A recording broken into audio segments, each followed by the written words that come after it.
Hey everyone, today I'm going to be talking about my Anbernic RG35XXSP, and this is a pretty cool console. I feel like it came out of the blue, but also because Miu is supposed to be launching something similar, I feel like Anbernic quickly hopped on that trend. Now already my favorite thing about this design is that it looks like a Game Boy Advance SP, a little bit bigger, but that's okay.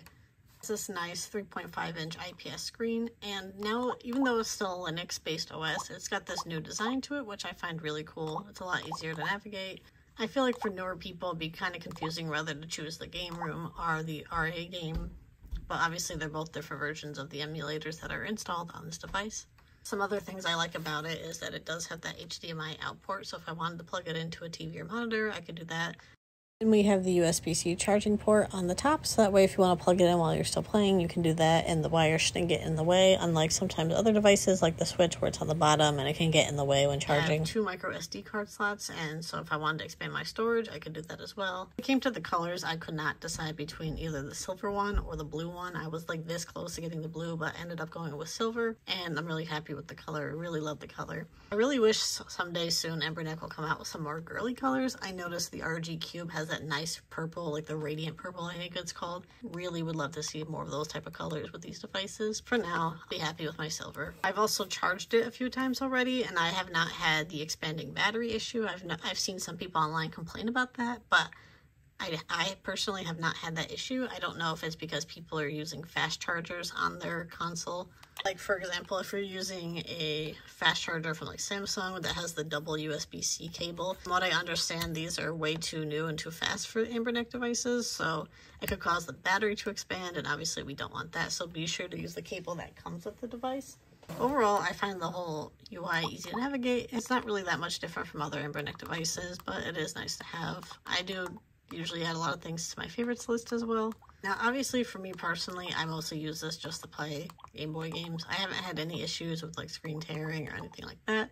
Everything's been working out well for me. Now, this console was sent to me by launchmygame.com. I'll have them in the description. And since they sent it to me, it's my job to tell you to buy it from them. And to be fully transparent, I do earn commission off it. Now, another feature I really like about this console is how like when you launch a Game Boy game, it does come up like on the bottom of the screen. It gives you a little icon, which is pretty cool. Just the shape of this device is very nostalgic for some people, and including me especially. I do like how it is a bit bigger than the regular Game Boy Advance SP, so it's a little bit more comfortable to hold. Just to prove it to you, let me compare the two. And here we are. So obviously the Game Boy SP is a little bit smaller, a little bit thinner, and obviously less buttons, but overall they're pretty much the same size. And of course the screen on Anbernic device is going to be way brighter. There's also 5 different brightness settings. You can experiment with which one works best for you. Overall, they're both pretty cool devices. Let me turn them off just to compare the sizes. But yeah, here's how much thinner it is. So they're almost the same size, but obviously the Anbernic device is going to be just a tad bit bigger. And then we have that nice USB-C charging, so it's great for a modern device. And then also comparing it to the Powkiddy V90, it's still a way bit bigger, but I still recommend it over the Powkiddy one just because it has a little bit more support, a little bit more power, and it's best for other consoles too. Like the Powkiddy seems to struggle a little bit with running other consoles besides Game Boy, but with my Anbernic one, I have been not having those kind of issues. I've been having much better experience. I don't really recommend getting it for playing like PlayStation 1 games, even though it does run them well. Obviously, because there's no joysticks, it's kind of very confusing to play, especially for the games that require it. Now, of course, the D-pad is kind of mapped out to act like a joystick, but it does get really awkward, and I definitely don't recommend it for that. Here it is playing PS1. Obviously, it's not going to struggle too much. It does have enough power to play the games, but again, it does depend on if you need a joystick or not, so I only recommend it for, I guess, PS1 games that don't require the joystick, kind of like Castlevania, how it's just back and forth, like a side-scroller. I meant you kind of can get away with the D-pad being your joystick, but again, I don't really recommend it for that.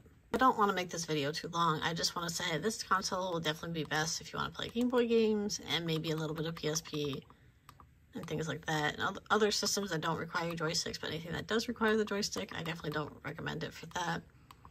And some other system it supports, like Nintendo 64 and DS, it's still not the best, especially since there's nothing to do the virtual stylus for the Nintendo DS. The N64 does struggle playing some games, so I won't recommend it for that. There are definitely other Anbernic devices that can play N64 without issue, but I personally just use it for Game Boy games anyways, and I've been having a great time with it. Like I said, there's not much else to say, other than it's great for a few consoles that it does support. And if you're getting one, what color are you getting? Because I want to know which one's the most popular. Thank you so much for watching, and I'll see you in the next one. Bye-bye.